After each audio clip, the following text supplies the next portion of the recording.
Good evening and welcome to a new edition of Women of the Nile. I'm Taghreed Hussein, and as we know, every week we are celebrating the story of inspiring women whose passion, whose determination and achievements continue to create a real impact. Well, today, as we mark International African Women's Day, we are also honoring the strength and the resilience of African women.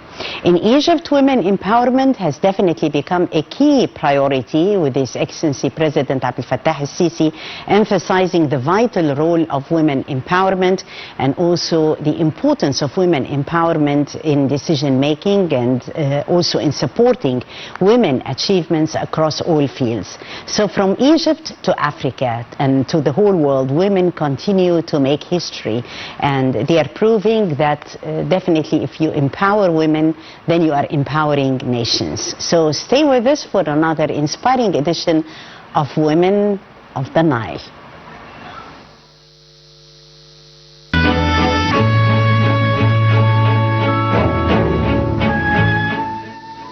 وتحية تقدير خاصة للمرأة المصرية العظيمة، بنات وسيدات النيل وصانعات السعادة والنماء.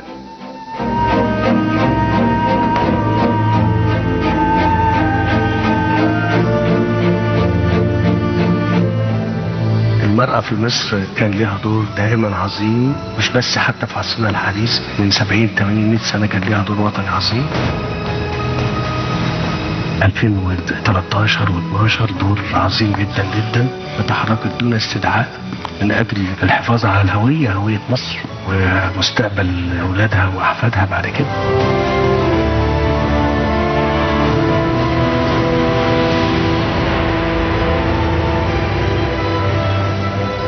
نعطي للمرأة الفرصة الحقيقية انها تكون مش تكمل، تشارك الراجل في مصر.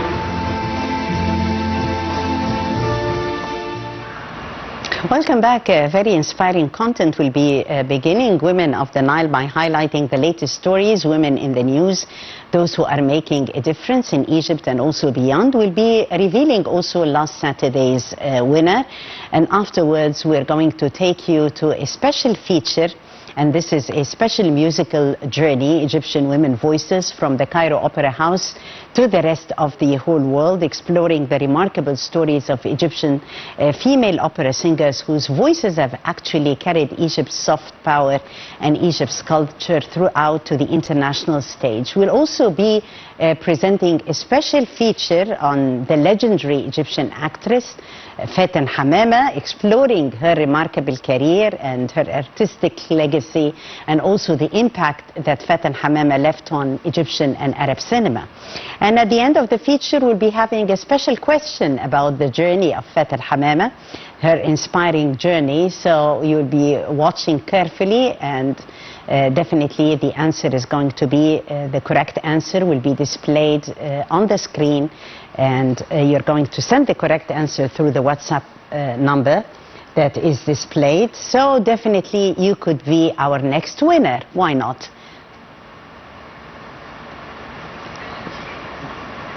Well, later we'll be joined by a woman of the Nile with a very inspiring journey tonight. A remarkable woman whose passion and whose resilience and whose purpose continue actually to inspire generations. We'll be joined by Professor Dr. Mervat Abou, the Dean of the School of Visual Arts and Creativity Management. And Dr. Abou is going to share with us her inspiring story and share with us her journey. So join us on this special edition of Women of the Nile. And as the Nile flows, the stories also continue to be revealed and continues to be told.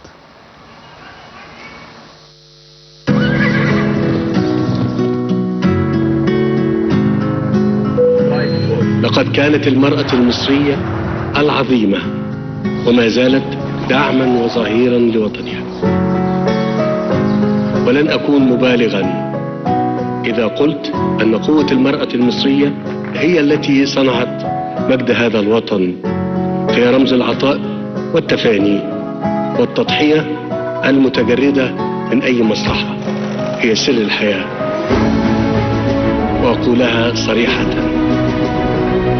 إن انحيازي للمرأة المصرية هو عن قناعة تامة وإيمان حقيقي بأن احترام المرأة وتقدير دورها وتمكينها وحمايتها هو واجب وطني والتزام سياسي، وليس هبة أو منحة، بل هو حق أساسي لها وعلينا جميعا أن نتخذه كمنهج حياة، فبدونه لن يتحقق أي نجاح منشود.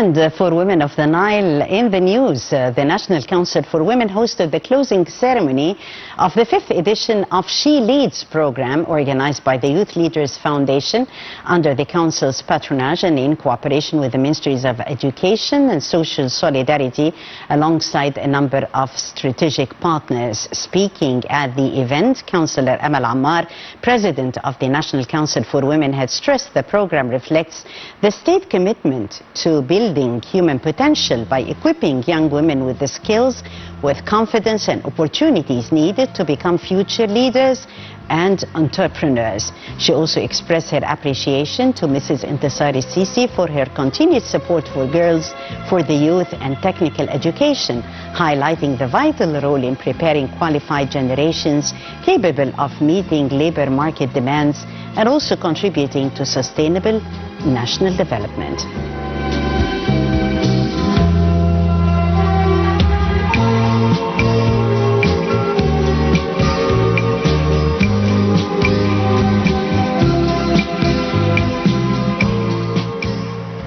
And as Africa commemorates International Africa Women's Day on July the 31st, every year Egypt joins the continent in honoring the remarkable achievements and invaluable contributions of African women to sustainable development and social progress. This special occasion celebrates the resilience, determination and unwavering spirit of African women whose contributions continue to drive progress and inspire generations. It also underscores the importance of investing in women and girls, recognizing that their empowerment is key to Africa's long-term prosperity.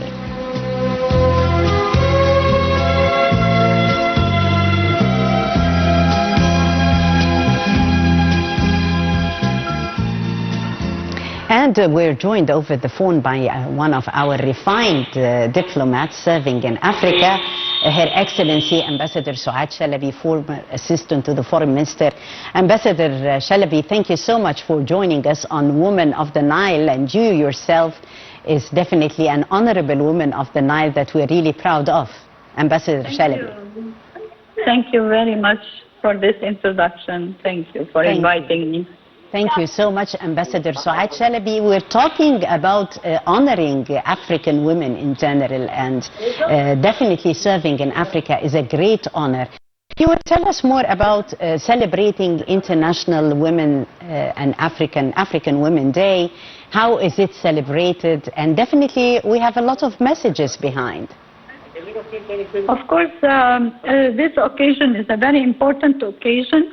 It is the Pan-African Women's Day, and it is the 64th anniversary of the Pan-African Women's Organization, which is the PAWO, and this is celebrated every year on the 31st of July.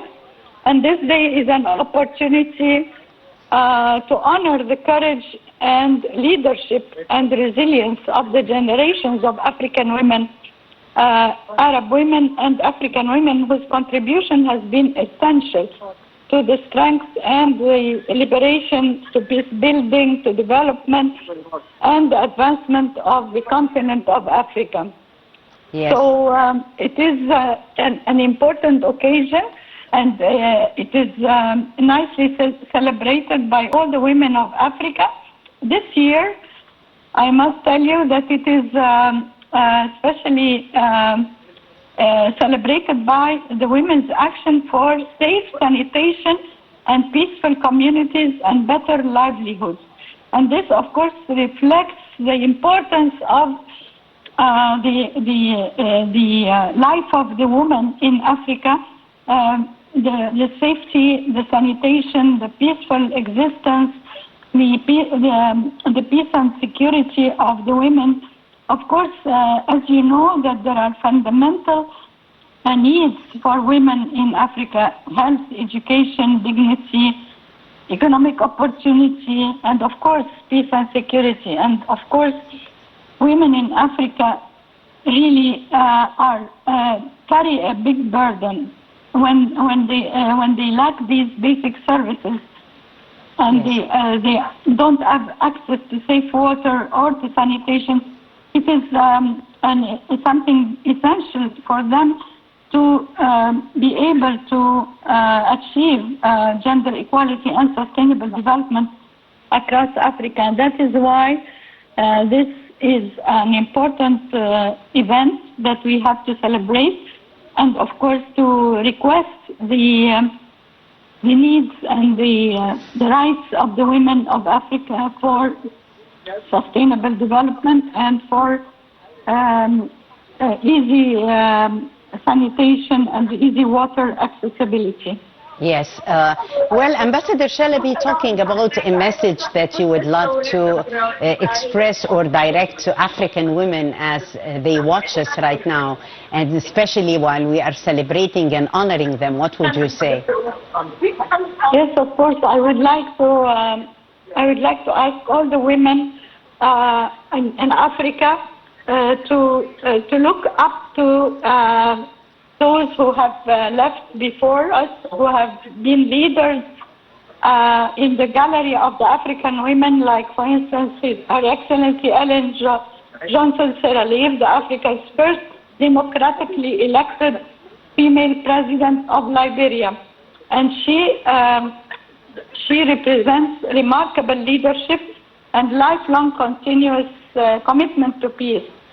That is why we have to remember always that the women in Africa have excelled, have reached the level of president, and that is also true for Samia, for instance, Samia Hassan, the president of Tanzania.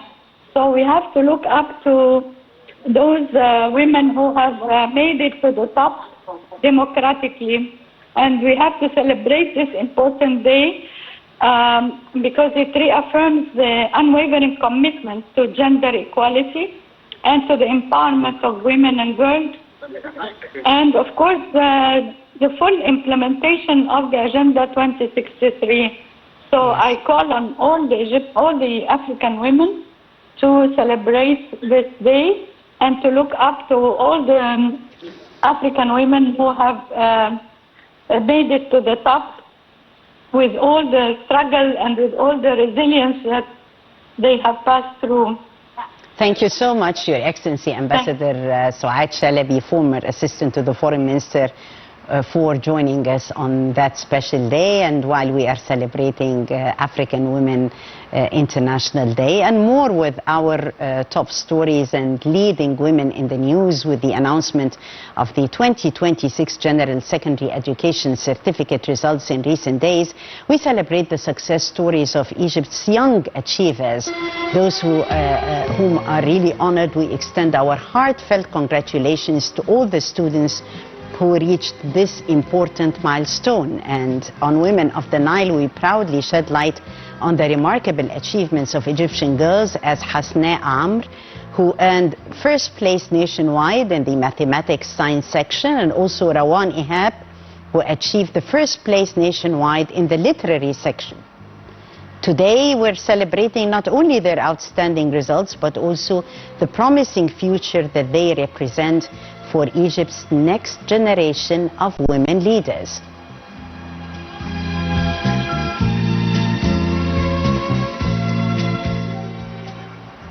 And another achievement of women in sports as the Egypt U18 women's basketball team had secured the title of FIBA U18 Afro-Basket 2026 Zone 5 qualifiers after a dominant victory over Kenya with a score of 85-30. The young Pharaohs delivered an outstanding performance throughout the tournament, proving their talent, determination, and ability to compete on the highest level towards excellence.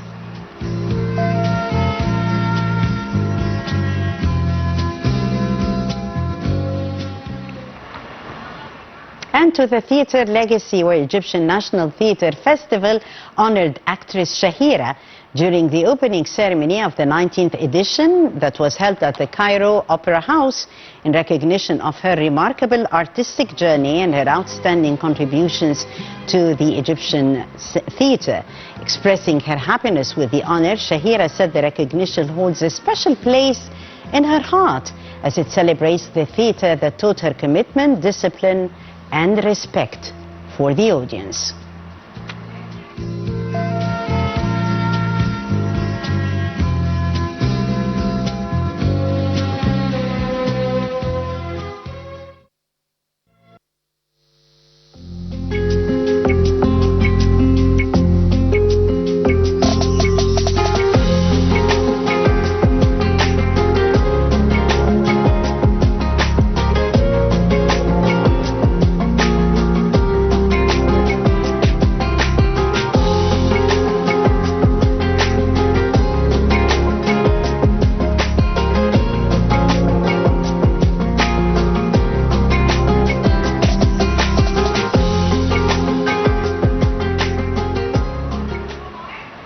On our weekly episode of Women of the Nile, there is always a winner of the challenge and a winner of last Saturday's episode. Before revealing the name of the winner, let's first of all remember together the question: when did Jihan Sadat pass away? That was our question, and the correct answer was the 9th of July 2021.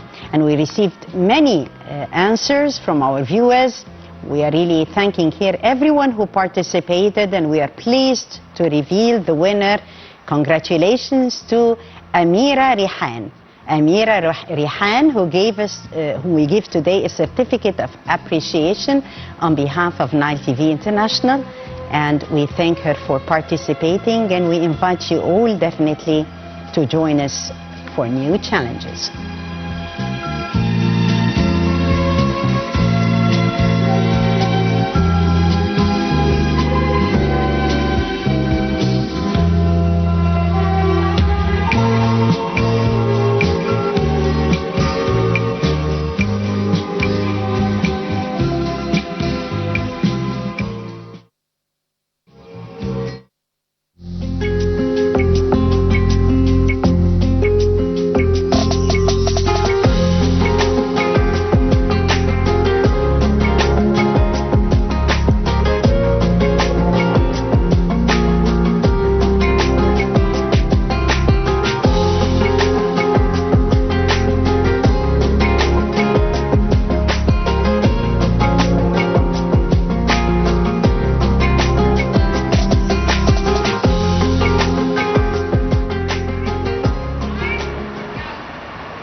And now we take you to an inspiring journey through the voices of Egyptian women who have really transformed the opera into a bridge between Egypt and the whole world.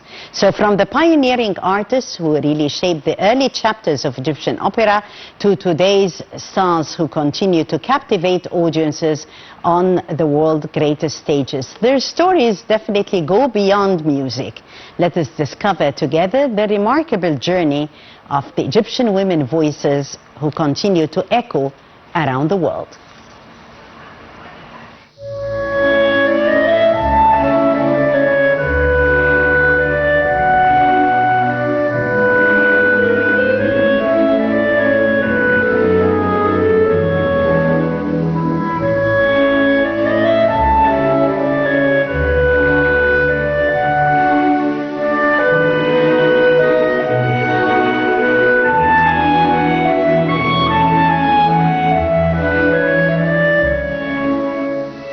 From the grand stages of Cairo to the world's most prestigious opera houses, Egyptian women have proven that their voices can cross borders and cultures. The story of Egyptian opera is built on two remarkable generations, pioneers who established the Arabic opera, and a new generation of artists who achieved international recognition and brought Egyptian talent to global audiences. Among the pioneers was Ratib al-Hifni, one of Egypt's earliest opera singers and a key figure in developing opera education. She served as the former dean of the High Institute of Arabic Music and later became the first woman to head the Cairo Opera House, leaving a lasting impact on Egypt's musical scene.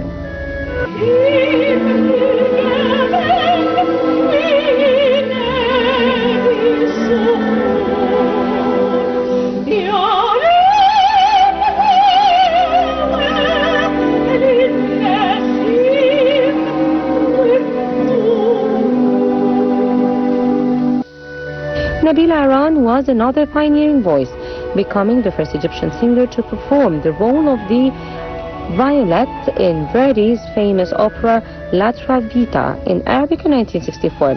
Alongside her, Iman Mustafa played an important role in the foundation and development of Egyptian opera performances.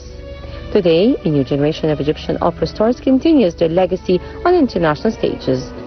Fatma Saeed, an Egyptian soprano, has gained worldwide acclaim, winning prestigious international awards and performing in major opera venues around the world, proudly representing Egypt's artistic excellence.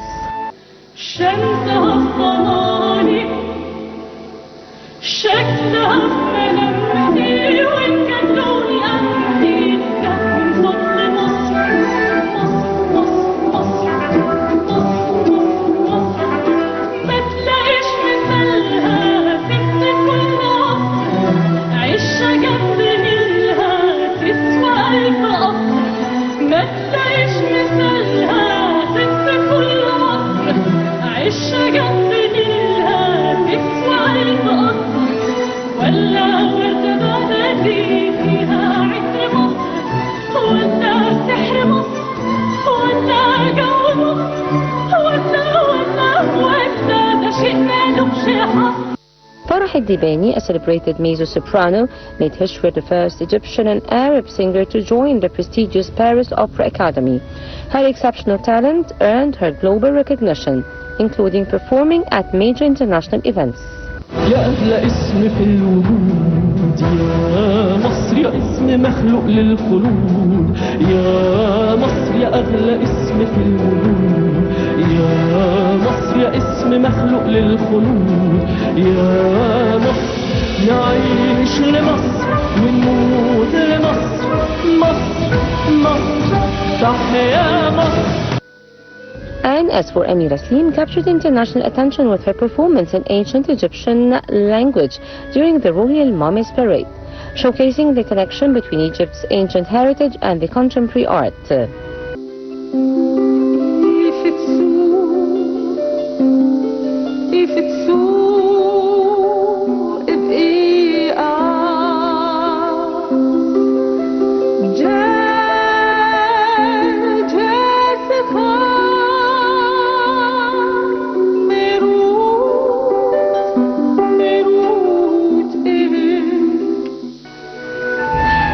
Hadidi, a distinguished mezzo-soprano, also became the first Egyptian artist to perform the iconic role of the Carmen on international opera stages, adding another milestone to Egypt's artistic achievements. Nisma Mahgoub represents a new generation of the versatile Egyptian singers who successfully combine opera with different musical styles. She also showcased her operatic talent during the Royal Mummies Parade.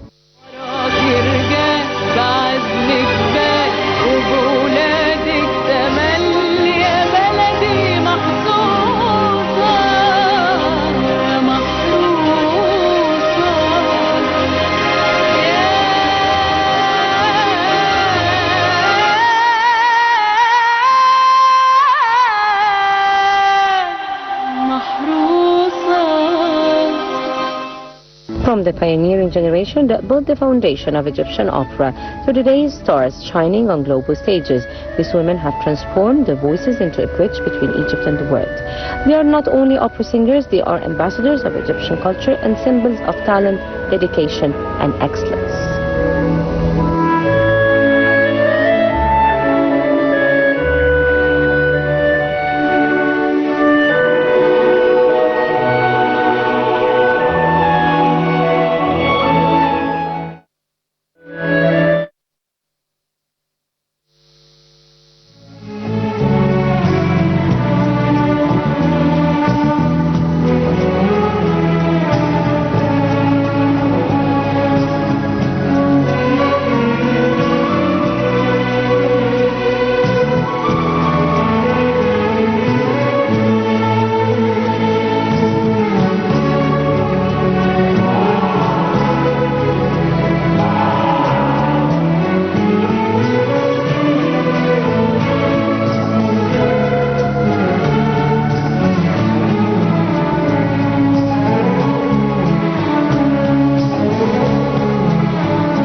كالكلمات يسمعني حين يراقصني كلمات ليست كالكلمات يأخذني من تحت ذراعي يزرعني في أحدى الغيمات.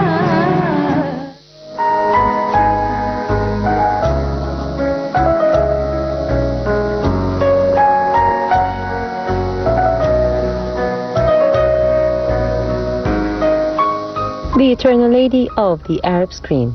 Some names never fade. They live on through their talent, values, and legacy. One of those timeless names is Faten Hamama, the legendary actress known as the Lady of the Arab Screen.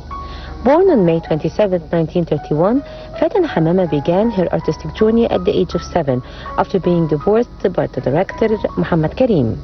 Her remarkable talent soon earned her the nickname Egypt's Tearly Temple. الأكل النهاردة حلوة قوي. في مشمشية. ايه؟ في مشمشية. ياه، انت تحب المشمشية؟ قد ايه؟ قدك انت. يا شيخ انا بحسبك بتحبيها قوي. قدك انت، يعني قد كده. طب وبتحبيني انا ليه بقى؟ بحبك ليه؟ ايوه كده من غير سبب؟ لازم تقولي لي بتحبيني عشان ايه؟ بحبك ليه؟ عشان بحب. لا انا عارف انت بتحبيني عشان ايه. طب ليه؟ عشان بطبلك بيانو. طب امال عشان ايه؟ عشان انت لوحدك، يعني مالك سنينة ومالك شباب.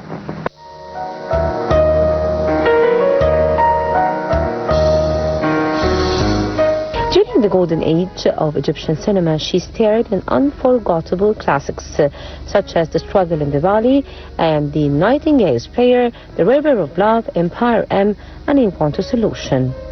9 of her films were later selected among the top 100 Egyptian films by the Cairo International Film Festival, reflecting her remarkable impact on Egyptian cinema. صياد عمره ما بيفكر في الطير اللي وجهه، كل همه في الصيد الجديد. لكن هي غلطانة، ما حافظتش على نفسها. دايما العصفور هو اللي غلطان والصياد ما عليهش لوم. Through her roles, she portrayed strong and independent women and became a symbol of women's empowerment on screen. Her film, I Want a Solution, sparked a national debate about women's rights and remains one of Egypt's most influential films.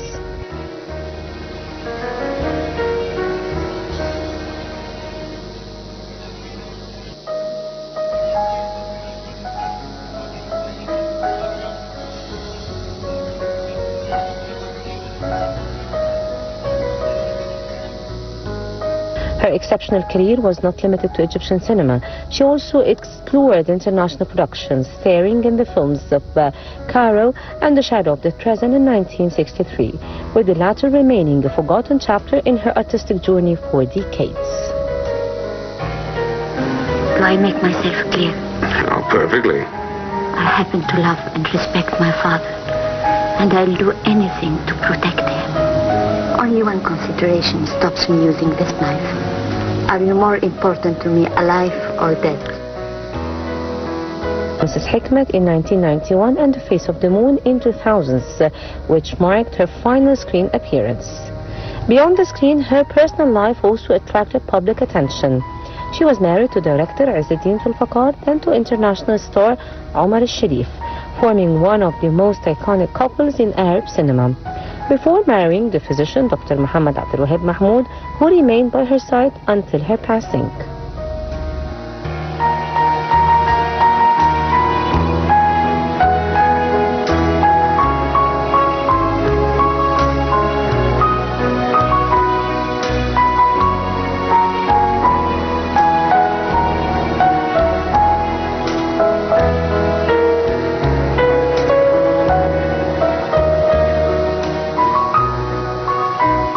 In 2014, President Abdel Fattah al-Sisi paid tribute to Faten Hamama during a meeting with Egypt's leading artists, personally greeting her and praising her invaluable contribution to Egyptian culture. She in turn expressed her hopes for Egypt's future and wished the country continued stability and success. Honored with numerous Egyptian and international awards, including the title of Star of the Century, Faten Hamama remained the symbol of authentic Egyptian cinema. She passed away on January 17, 2015, leaving behind a legacy that continues to inspire generations. She was and will always remain a timeless symbol of authentic Egyptian cinema and one of the greatest women in the history of Arab art. And now our question: what was the first film starring Faten Hamama?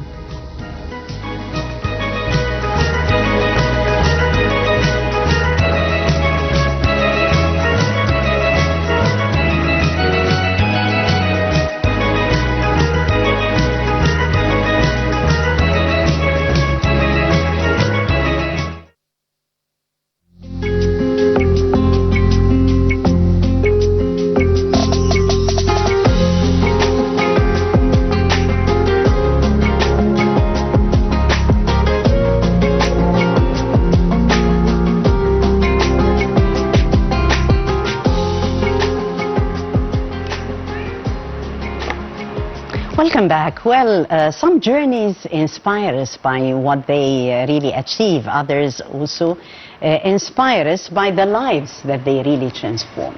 Our guest tonight definitely had celebrated and achieved both. Tonight we're celebrating a story of excellence and we're celebrating a story of creativity. Please join me in welcoming an exceptional woman, Professor Dr. Mervat Abou, the Dean of the School of Visual Arts and Creativity Management, and tonight she's sharing with us her experience, her insights, and also her perspectives on education, on media, on cinema, and more. Dr. Mervat, thank you so much for coming. Thank you very much. It's always an honor and a pleasure being with you, and thank you for this marvelous introduction. Really Thank you so much, Dr. Mervat. We're really proud of you, proud of your efforts as always, as a woman of the line, a real, genuine woman of the line. Coming from you means the world, you know. Thank you. Thank you so much. Welcome back, and definitely we are going to watch together some features of the history, the story of Mervat Abou, Professor Dr. Mervat Abou. Some stories here are very much meaningful, some pictures are memorable. So let's watch and we'll be back.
Well, from the black and white to the colored photos, and it's a lovely journey, and a journey that we're really very proud of, Dr. Mervat. In every one of us lives, there is always an inspiration, there is a spark, and this spark actually helps in leading the way. How did the spark happen with you? Tell us more about the story. I think it's, I believe it's God's blessing. I'm a good reader of where I don't challenge. There are certain things that leads me in a way, and I realize that that's like a pinpoint that God is giving me. So I just direct my attention to messages of the sort. I'm blessed with so many things in my life, alhamdulillah, Rabb. that I'm perhaps being grateful is one of the most important trait that I'm really grateful that I have. Yes, the childhood and the youth stage has introduced you to many, let me say, not only your students, of course, as a very refined academic and as a dean, but also to audiences and viewers. يعني I'm inspired by my students, the younger generation, everybody around me, and they say that I inspire them. Well, I think it's vice versa. It's actually they inspire me. I feel so lucky to be amongst them. I think they give me all the purpose that I need to go on. I'd like to make them not only learn, but they enjoy the journey. It's very important that they would realize the difference between just gathering information, because now they're far smarter than we are gathering information, especially with the age that we're living in. But then again, they need to shift their attention towards shifting or changing the information that is on the tip of the fingers now, and they're far smarter than we are, or my age range, yani. But to shift this into knowledge, to know what they do with all this information, how they realize that some of the information has no essence in reality, but then again, it's the knowledge that they gain throughout the endless journey of seeking information and seeking learning. Yes, definitely. And while they are seeking learning, while they are actually on the way forward and in their academic career, in what way are you encouraging them to discover talents? You are talented, and you were among your story. You were among also a family that has been so talented, and this has made a difference. So definitely, you encourage them to follow. Yes, I encourage them to follow their passion. And even when they, especially now with being the dean at Aselska for two disciplines, the cinematic studies as well as new media and communication, with cinematic studies, the parents are usually reluctant to allow their children to pursue their passion in studying cinema, arts, the industry of filmmaking. But then again, I always tell them that if you really are passionate about it, you are going to convince your parents that there is no way that you're going to do something else. Not only in cinema, in anything they pursue. Computer science, electronic engineering, arts, fashion, whatever they're passionate about. And that's what I try to make them realize, that, okay, you're very good at something. And I have a student who's brilliant at law, at media law, and I always tell her pursue, and now she's studying international law. So this is something that she had never even thought of pursuing as a career. It's only with experience. I've been teaching for 31 years. Wow. So with experience, I think it's easier for me to just guide them into what would work best for them. Yes, we're always, when Dr. Mervat is around, we're always, thinking of nostalgia also as we see her, and thinking of the lovely memories and where the passion and where the heart flows. On Women of the Nile. Let's watch, and we'll be back.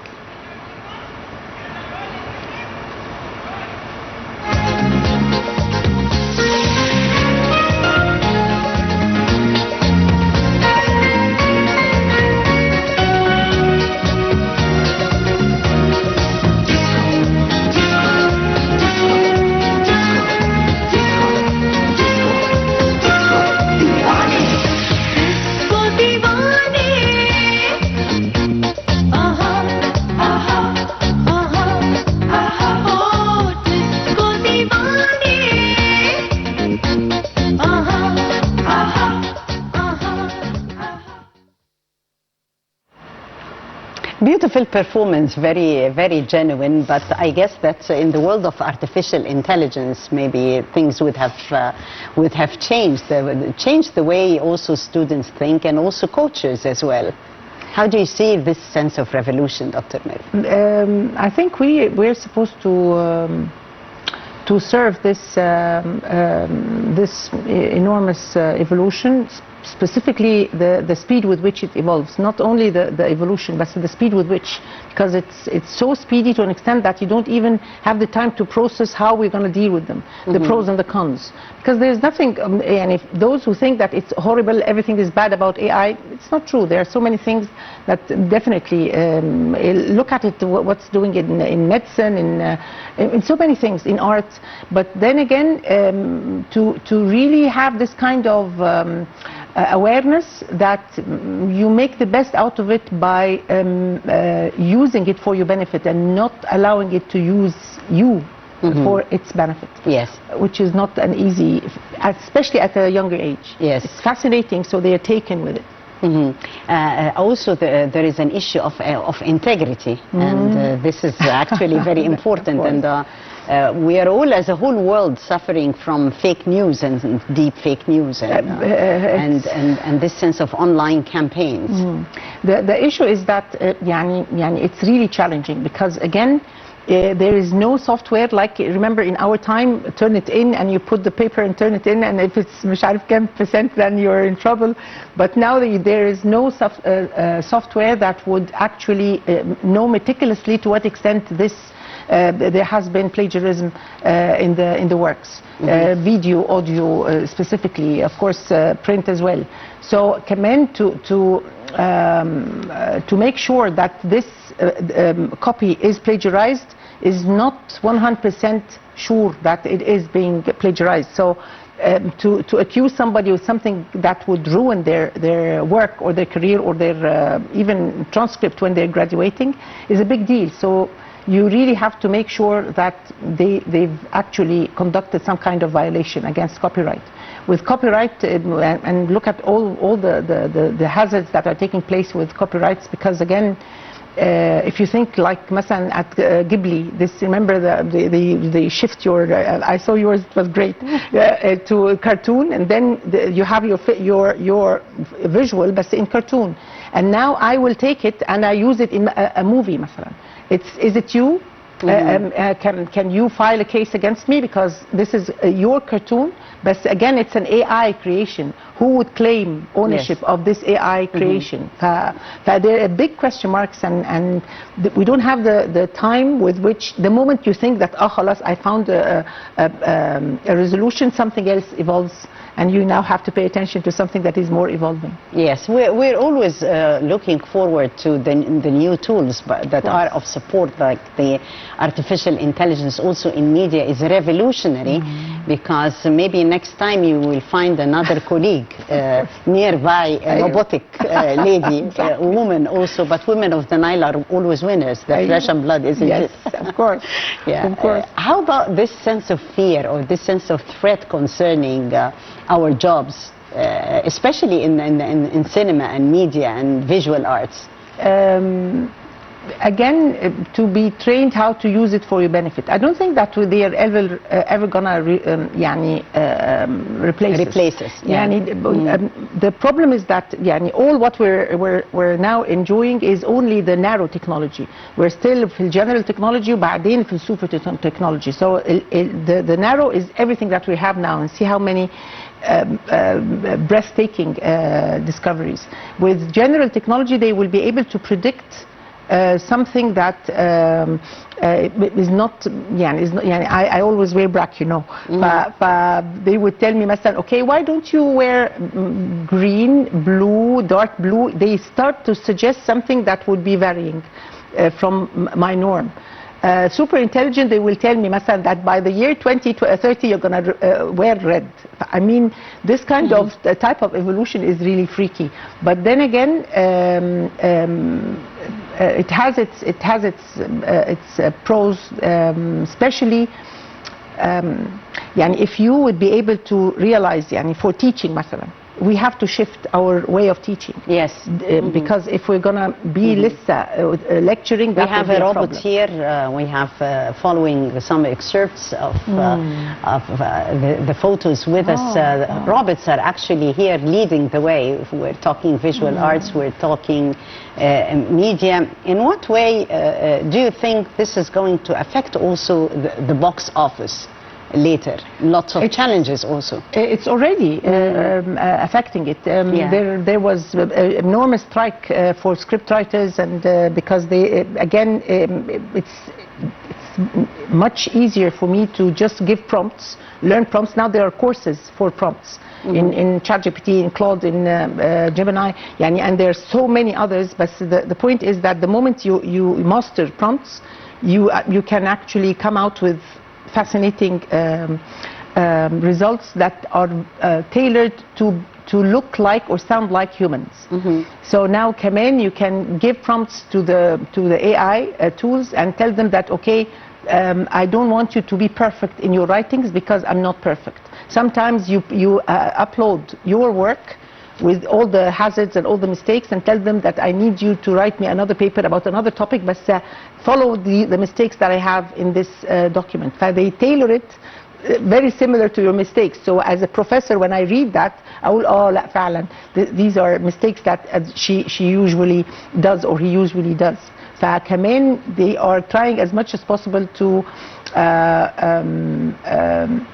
learn how to trick us in a humanistic manner. Right. Well, choosing the different streamlines, we find nowadays that the audiences are choosing the streaming platforms over the cinemas. Correct. So what would be the advice to bring them back to the cinemas or the theater? I believe that cinema has those who love cinema. They will never find anything that would replace this being in the dark and having this kind of experience with all the audiences, having your popcorn and sitting very close to each other with the sound that is all overwhelming. Nothing would replace that. No matter how. طبعا it's much more comfortable, it's much more convenient, but then again there is a movie now that is already on streams, but I would never watch it on stream. I would wait until I watch it. Watch it at the طبعا لأنه it's a different experience. I don't think anything can replace it, or perhaps it's my age range. I don't know. It would. If you look at the movie theaters, the majority are not young audience. Unfortunately, the majority are either mid-age or old age. That also is a little alarming, because the younger, perhaps they would not know the difference between this marvelous experience of being in a movie theater. Yes.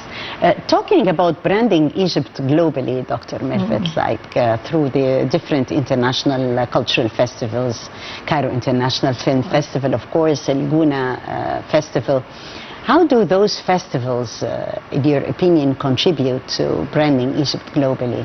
I think cinema is one of the most important, effective, beneficial tool for branding in any country. In Egypt, this is one big rock in our economy, in our history. We're proud to be Egyptian movie makers. Look at where we stand and where we stood throughout the year in the Arab world, and we still are, with all the competition and everything that is revolving now around us, but still nothing can compete with this Egyptian movie production. What is the challenges that we're now facing? They have a lot to do with the type of productions that there are so different themes, and the themes that now attract the younger generation or the majority of the audience would be very different than the themes that we used to enjoy in our time. I mean, I think the best thing is to give all the variety of productions to fit everybody's tastes. Yes. But cinema is there to stay. I think Egypt is branding itself. There is nothing like Egypt, and I'm so very proud to amazing be Egyptian. Egypt. And there is nothing also like the women of the Nile. The women of the Nile are really very inspiring, and they are representing Egypt also globally.